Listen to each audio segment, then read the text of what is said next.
Action, cut, start this motherfucker. Let's go. How you do it? Meet Ashley Houston Isaac, the mind behind the docu-series, The Stories We Don't Tell. What was a stroke of inspiration was later turned into reality because everyone has a story to tell. Every story you're gonna hear, every story that you've heard, I see myself in every story that someone is told.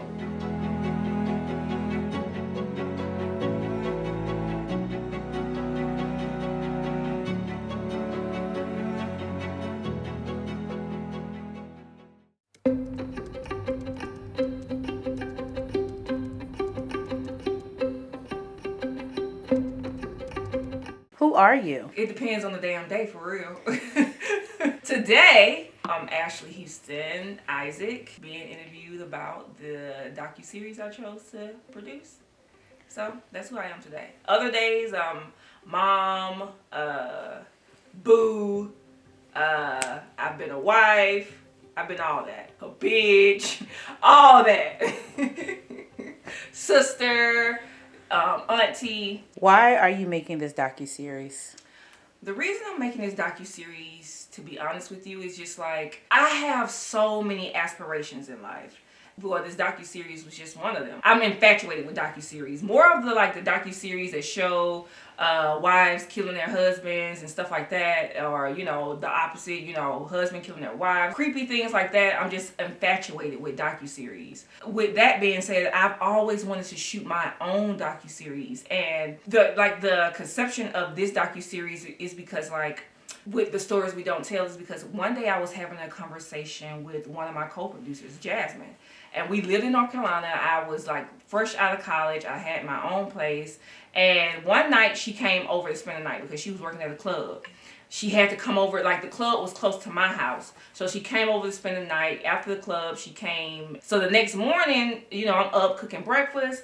And we just had a random ass conversation about like our childhood. Now, let it be known, me and Jasmine, we're close.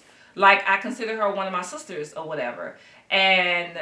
But we've never really known each other, shared stories before. And that morning, I guess she decided to share her story with me. What inspired me to make this docu-series is the fact that I wanted to hear everybody's story just based off Jasmine's story. My approach to this docu-series has been very informal, loosey-goosey. I have to get reined in a lot by my co-producers, like, get it together, this is not what we're doing, because honestly I have no experience with this. I just got a bomb ass team who, you know, who share the same dream with me, who's patient with me. That's it. Like, my background is not in production.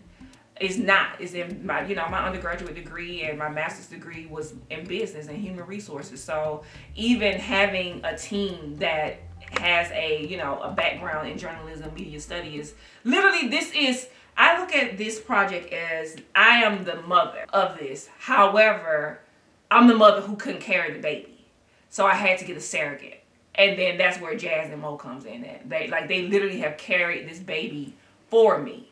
And I'm so grateful for that. Like, grateful to the point that I can fucking start crying right now. Just thinking about the fact that two people, especially Mo, like, I knew Mo in college. Like, I used to see her across campus and stuff like that, and she was always nice, but I didn't know her. I only knew Jasmine. Like, I only knew my sister. So when I brought the ideal up, it was more so of me coming to Jazz. Like, I remember me, like, after the conception of the ideal, I wanted to move forward with it. So I called Jasmine. I said, meet me, you know, come from Richmond, come up here and meet me at a restaurant.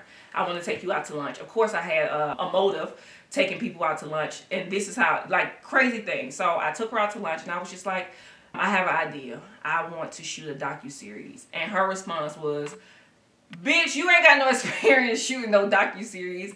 And I was like, I know, and that's why you're gonna help me. And she was down, and I'm grateful for that. And so a week or two later, you know, we started talking and things started moving, and she was like, you know who we need to bring onto this project? And I was like, no. And she was like, Monique.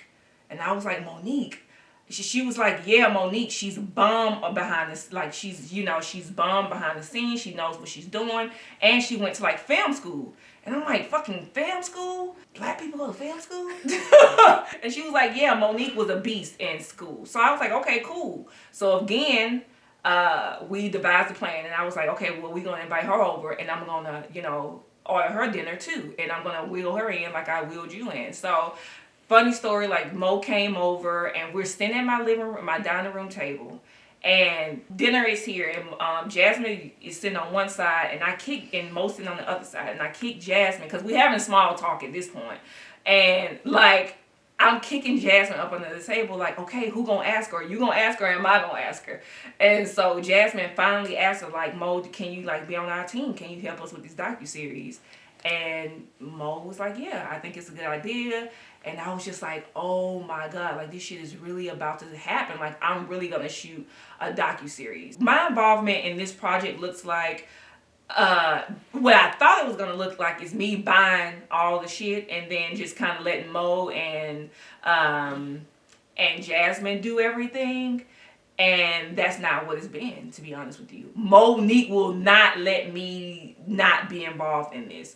Like she's saying, no, you're going to learn you're going to get behind the camera. You're going to learn how to do at least the basic things.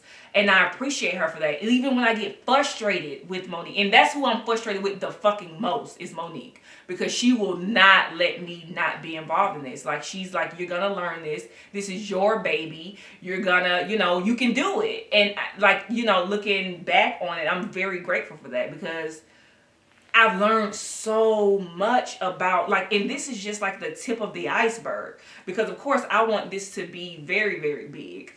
In my ideal of big is just making sure that my people are able to see it. I'm not saying I want it to go to Netflix. I want it to be, at film festivals, and I feel like we'll get there one day. But hell, if everybody who I went to school with watch this, then I'm good. Or if everybody in my family watches it, or everybody in Mo and Jazz family watch this docu-series, then I'm good with that. Like everybody from Bennett, everybody from everybody from Bennett College for Women, because I know that's our biggest fan base, and that's who we're interviewing the most. Like girls from Bennett, people who I've had experiences with. These are not people who are like I'm pulling out the sky when I interview them. These are people who I've had intimate moments with. Like Martina, we stayed in the same dorm together. I remember me going on my first date in college.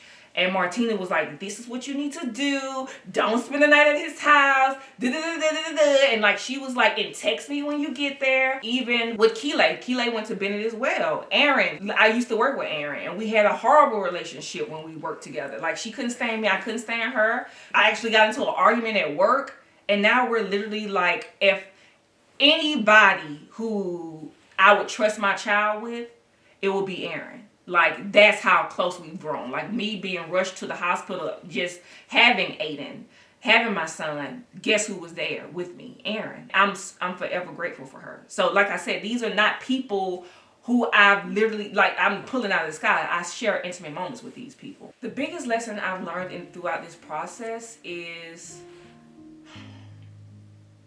it's hard sitting it's hard sitting in front of this camera. I'm like, damn, as soon as I sat down, I wanted to start crying because it's just like, it's hard telling your story. It's hard being in front of a camera and doing this and knowing that someone is going to judge you, knowing that someone is going to have an opinion about your most intimate moments. So that's hard. That's hard on me. And it's hard on the fact that I feel sometimes guilty about damn, I actually have somebody sitting in front of a camera telling their story. And then I'm kind of putting it out there for the world to see. And so that's why I say, okay, and either it's going to be this season or the next season, I'm going to get in front of this camera because I have a story to tell too. So I just can't expect people to tell their story and then I don't tell mine when I know the story that I have to tell is very relatable. And it's kind of a combination of every story that has been told. I've experienced, marriage. I've experienced, abuse. I've experienced, all of that. Every story you're going to hear, every story that you've heard, I see myself in every story that someone has told.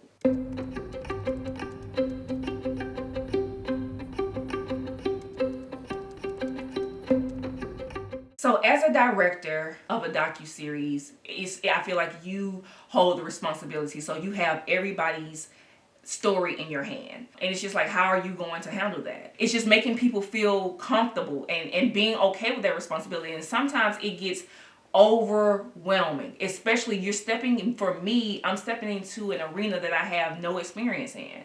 Am I doing this right? Are people feeling okay with me? Do they trust me? Are they okay in my home? Because it's not like we're going to a studio to shoot these scenes. It's right here. This is my home on the couch that I bought a year ago. This is where I lay my head. So, and I wanted it in this type of atmosphere because I want people to know, like, feel comfortable. Like, this is like, you will be invited to my dinners. You will be invited. You're invited to my home because I want you to feel as comfortable as you can. And then with directing, I feel as if the most important quality of a film director is always being able to learn, being teachable. Like I said, this is very, very new to me, and I can go because I'm pretty good at the other things that I do in life. Like everything that I've tried to accomplish, I've accomplished. So with this being that I have no idea what I'm doing, and then even like with the work that I do, like I'm a manager, so I have a certain level of responsibility because I know what I'm doing. In this atmosphere, it's like I'm a very small person in such a big thing. Then what I don't do is compare myself to Mo and Jasmine, because then that could be detrimental as well. These are people who have done this since they're 18 and 19, and me, doing this for 52 weeks. It's just like, that's kind of the biggest thing as a director. You have to be teachable. You have to kind of sit back, take a back seat to somebody who knows what they're doing.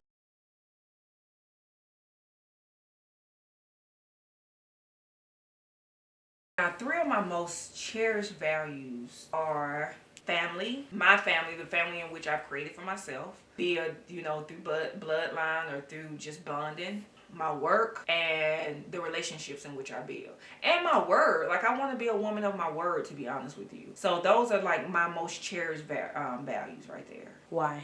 I feel like you don't have anything, even before, you have money, you have family, the only thing that you honestly have is your word to stand on. And so far, and correct me if I'm wrong, and if anybody, say different, then by all means, but I feel like I've been a woman of my word, especially when I can be a woman of my word. It establishes respect, people can take you serious, and like even when people don't really like you, at least they respect you because you've been a woman of your word the whole time. And always. So if I say I'm not going to mess with you or I'm going to stop fucking with you, that I'm a woman of my word. So I'm going to do that. Or if, I got you or I'm going to help you through something, I'm a woman of my word. And that's how I like to show up. The person who's had the greatest impact on my life is probably my uncle. Everybody know him. We call him Pee Wee. He's like my best friend, to be honest with you. Like a person who, an example of a true man. I could not have asked for a better person to like be a father figure in my life. He's made a way for me when there really wasn't a way. He's shown up for me when nobody else has shown up. And it's always good to have a person in your life that in their eyes you can do no wrong. And he's that person for me. Like that person who I honestly can do no wrong in his eyes. And I do fucked up shit. The question that somebody asks me often is, why are you so loud? Why are you so ghetto? And I don't think I'm ghetto, it's just I'm loud as hell. Why are you so nice and you've been through so much in your life? Because I can be cold-hearted just based on the trauma that I've experienced as a child. But it's just, I look at it as like, thank God. It could have been so much worse. Like, thank God for mercy. So why show up as somebody who's, who's not a pleasant person when you've been given grace and mercy? You guys, this shit could have been so much worse. My life could have been, yes, it was bad.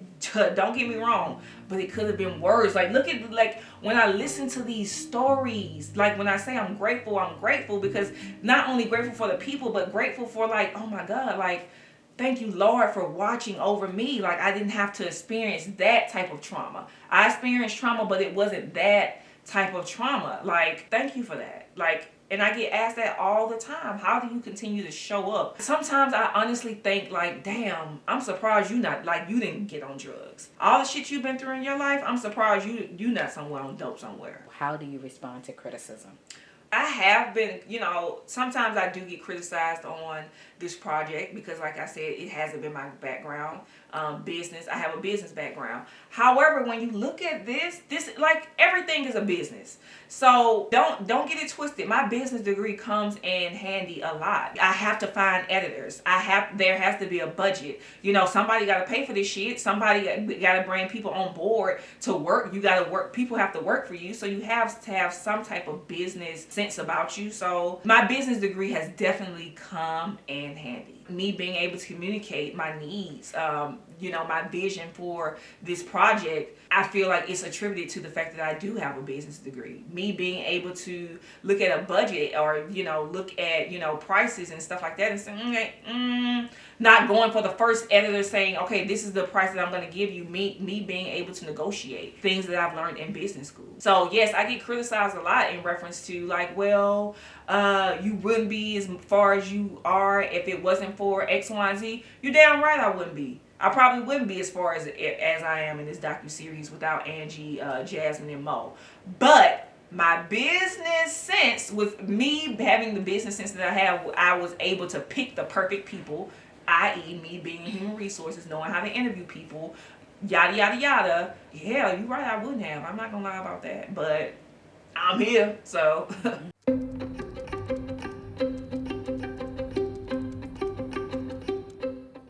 What I admire in others is transparency, to be honest with you. Because I'm a very very open book. Like if you ask me a question, no matter how bad it looks, I'm gonna tell you the answer. Like that's why I'm not afraid to open up about my childhood, or open up about my marriage, or open up about me having a son with a disability or anything like that, or my shortcomings in life, because I do have them. I admire that about people. Like the fact that you can be an open book. Sometimes people are criticized for saying, oh, you telling all your business, da, da, da. And I just look at it like, I wouldn't be as far as I am today in life without somebody being transparent with me, telling me their stories, because that's what I learned from. I haven't experienced a lot of bad situations in life because I'm able to listen. I'm pulling a seat up at the table when somebody is telling their stories, because I'm not taking notes like, ooh, look at what you've been through in life, to go and run my mouth and gossip and stuff. But it's like, okay, well, I know not to do that, or I know not to put all my money into this situation, or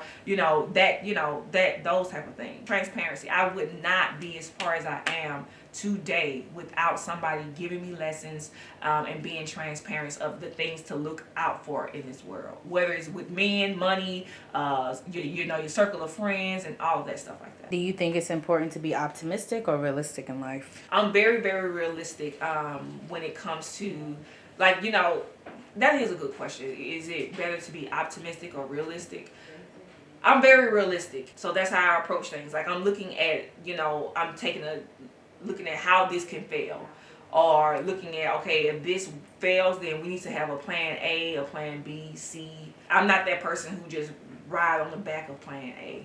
Like I have to have several plans to, for me. That's just me personally. What is your purpose in life? My purpose in life, if I really told you what my purpose in life was, then I would just be making some shit up out of the sky. I honestly don't have no idea. I have no idea what my purpose in life is. I don't. I get up every day. I know that I want to be, what I do want to be is a great mom. What I do want to do is to create and give people opportunities and give to people. I just feel like I don't have one purpose in life. Let me say that. So that's probably why I can't answer that question, because I don't just have one purpose. I have several purposes, and my purpose for this season may not be my purpose for next season. How I look at life today will not probably be how I look at life tomorrow. I just think experiences create the purpose, if that makes sense. Like life creates your purpose in a sense. Like I really honestly don't know. What I can tell you right now, my purpose is to be a good mom, to get this docu-series off the ground, and to give people a comfortable space to speak in. Today, that's it for this season. For this season in my life, that's what it is. The next season of my life will be something totally different. The journey is definitely more important for me than the destination, because I feel as if like you can bring so many people on board with your journey. Destination is just like you're already there. in a sense. Like it's done now when you're at the destination. The journey, like you get to meet so many people. You get to, the journey is so wonderful. I would rather, like, it's kind of like, do I want to talk to somebody at the end of what I'm doing, or do I want to get people on board at the beginning so they can experience this with me? Kind of like in a relationship. Do you want to like meet somebody when you have everything figured out in life, or do you want somebody to experience some things with you? So I think the journey is definitely more important than the destination. What is your personality type? My personality type is, of course, loud. Of course, aggressive, but I'm also nurturing, if that makes any sense. It's a good and bad thing, because I feel like, as tough as I feel like I portray myself to be, people still see that I'm a nurturer, and that can be taken advantage of. So I have to be very, very aware of that. Like, I will literally give somebody the shirt off my back, and I've done that. Granted, I had on a t-shirt, but I've given somebody the shirt off my back before. If you come up to me and say, "Oh, I love that necklace you got on," more than likely, okay, you can have it. I do believe in fellowship, however that looks like, and I do believe in helping people in need. Has it come back to bite me in my ass a couple times? Absolutely. However, would I do it all over again? Absolutely. My greatest achievement outside of directing this docu-series is being a mom. That shit is hard though. Being a mom is one of my greatest accomplishments. I cannot ask for a better son. I could not have asked for a better father for my son.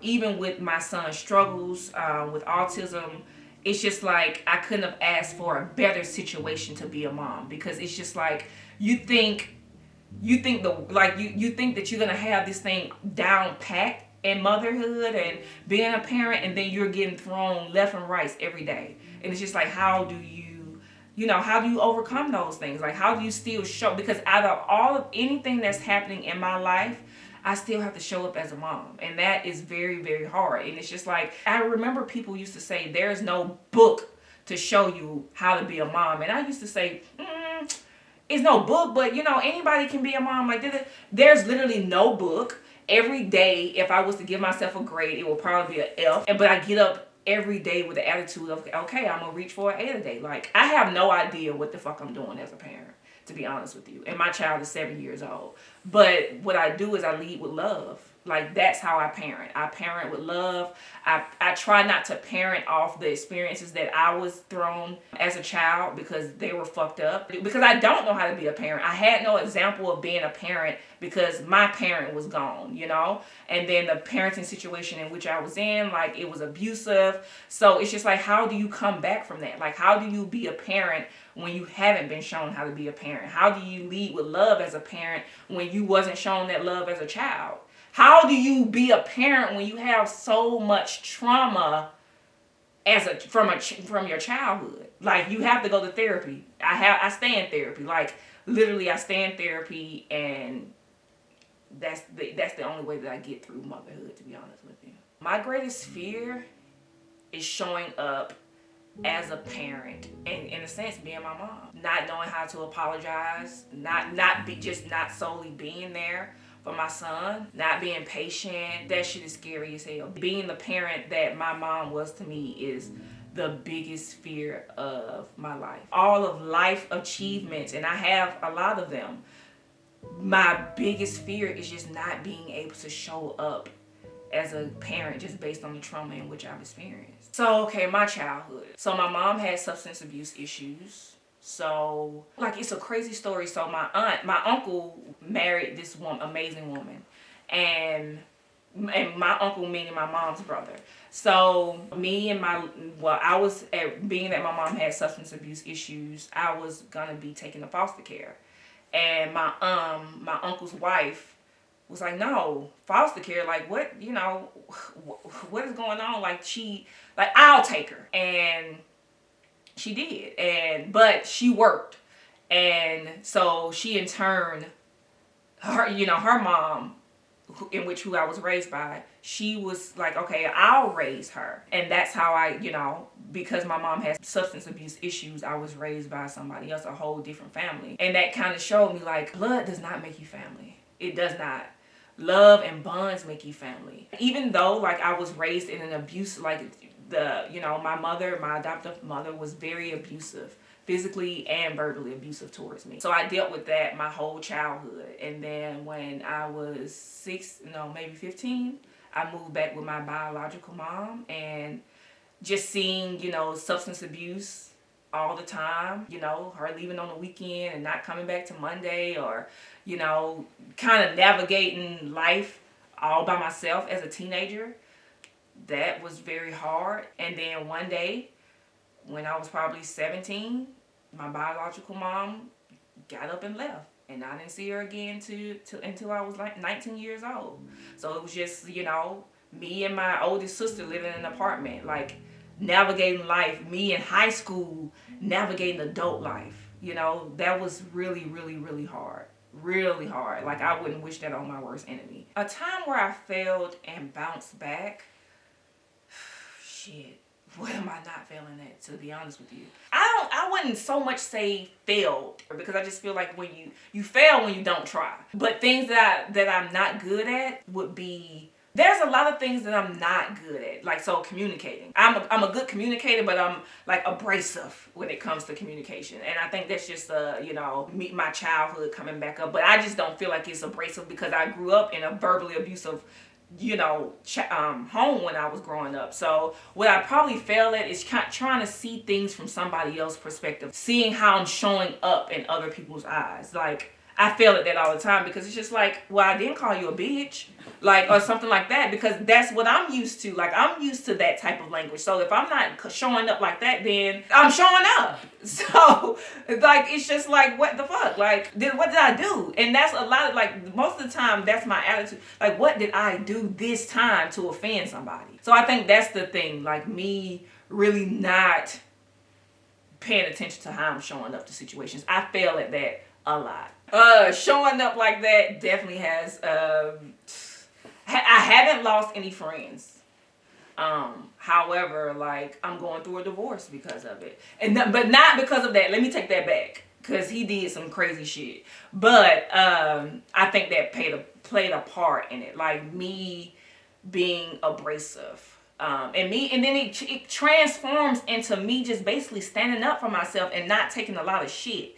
That's what it really transforms to. So I haven't lost friends in reference to the fact that, sometimes I don't see how I show up. But like I said, with me and Aaron, I feel like that was why we did not get along, because she did share, like, how you show up is offensive. And like I said, I'm going to therapy for it.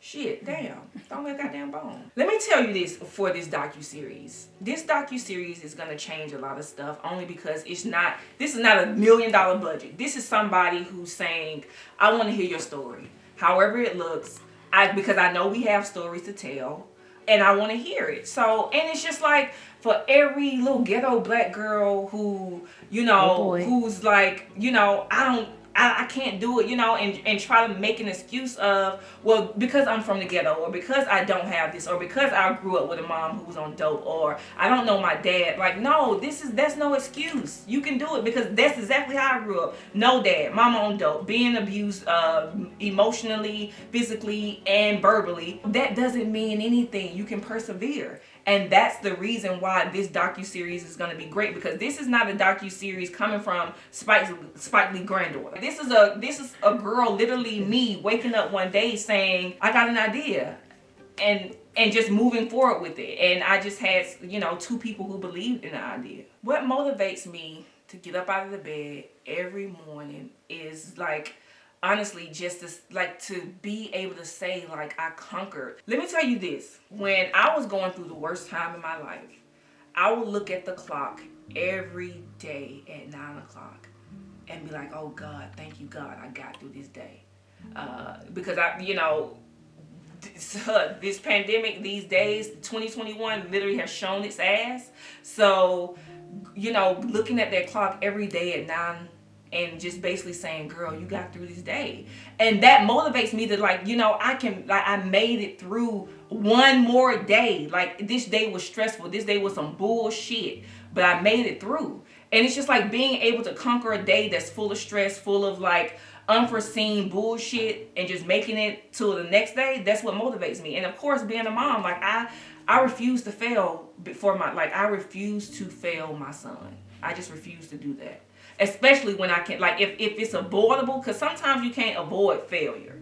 Okay, this is life. This is the world that we live in. I just don't want to fail him just by like giving up. Like, I don't want to be that person. What are your goals for next season? My goals for next season is to get more people who are willing to tell their story, to be transparent, to get a bigger budget, hopefully, to cover more topics. This season we covered, this was just like a little, I feel like this was the appetizer. This was me, like I said, I don't know what the hell I'm doing, y'all. So for me, this turned out pretty damn good for a person who has no idea, who literally just woke up with an idea and ran with it. So we were able to cover, as much as we possibly could. But, I've gotten my feet wet a little bit, and now I want to explore different things. Not to say that I'm a subject matter expert in any of this, but I want to give it another shot. I want you guys to take this journey with me. Give feedback. Like, say, okay, Ashley, like, I wasn't able to benefit from that story. Or, that story was kind of whack or something like that. Like, let me know. Like, let's take this journey together. I'm not coming into this situation thinking that I know everything, because I don't. I want the next season to be even better.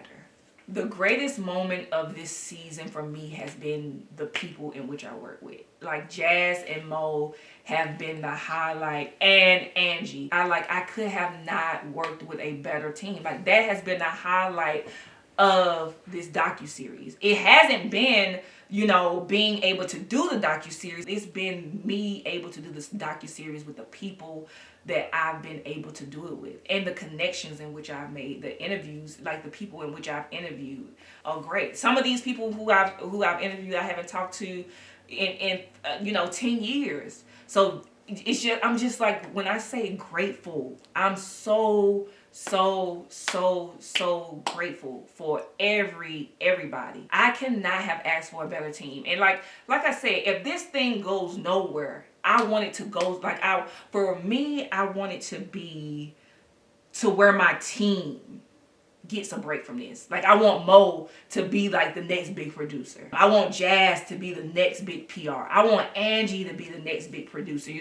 People who, if I don't get anything out of this, the only thing in which I want to see is my team to go many places. I've done my job. If I, like, this season, if I don't get another season, then I'm okay with it. Like, I can check this off and say, damn, I did my own docu-series. But for me, what I want to see most happen out of this docu-series is that my team make it to places that I couldn't even imagine. Topics that you will probably hear in season 2. I don't want to give it all away, but I do want to cover mental health a little bit more. I want to circle back to that, because that was a topic that was supposed to be touched on in season 1, but I guess we'll, conquer that in season 2. So mental health, and how is that showing up? Like, mental health shows up differently in different people, and not just dealing with your own mental health, but I want to cover stories that, I'm married to someone who suffers from, mental health issues. My mom has mental health issues. My sister or my brother or my son or my daughter has mental health issues. I also want to cover, a lot of people are married to police. And I've been getting feedback in reference to, hey, I want to be on the next season, but a lot of people are married to police. And how is that looking in the current climate that we're in, being married to a policeman or something like that? It's a lot of topics in which I want to cover. I definitely want to cover religion, because a lot of people are saying, like, they're battling with that, being, raised in such a religious household, and then, maybe now they're a lesbian, or, a part of the LGBT community.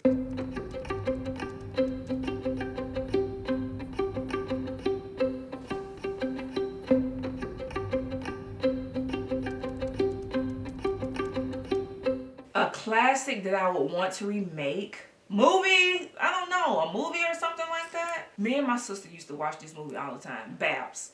I would remake Babs if I had an opportunity to. That was like, because we literally, I always used to say, I'm Halle Berry and you're going to be Niecy. If I would had the opportunity to recreate any classic, I would say Babs. How do you want to be remembered? I want to be remembered as Ashley Houston Isaac, the person who showed up as herself every fucking time. Like, whether somebody liked it or not, she showed, like, we know what we're going to get from Ashley. We know how Ashley's going to respond to this. I know, like, this girl's she's about to curse. Like, I want to be able to say, like, yeah, she was all of those things, but she was also a good mom. She was also an amazing friend. Or I remember this time I went through this, and guess who was there by my side, helping me with a shoulder for me to cry on, giving me anything and everything in which I needed. It was Ashley, because that's how I show up. And what I've realized is that facade type of thing, it only lasts for so long. But here's the thing, when you show up as yourself every single time, no one can hold anything over your head. No one can bring up a past experience. None of that. Because I don't care. Like, this is who I am. Like, good, bad, or indifferent, I'm going to show up as me. I don't give a damn who like it. I don't care.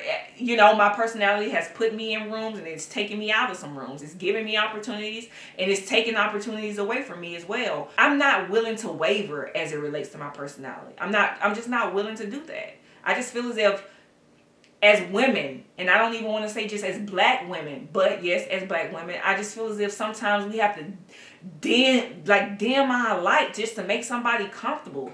And I'm not doing that shit. I'm sorry. I'm not dimming my light for no damn body. I've done it before, and it put me in an awkward situation. And at the end of the day, the motherfucker still didn't like me. So it's just like, damn my life for what? For what? Show up as yourself every time. Go into every room as yourself. That's my advice to everybody. Show up as yourself every single time in every single space. And if it works out, it works out. And if it don't, it don't.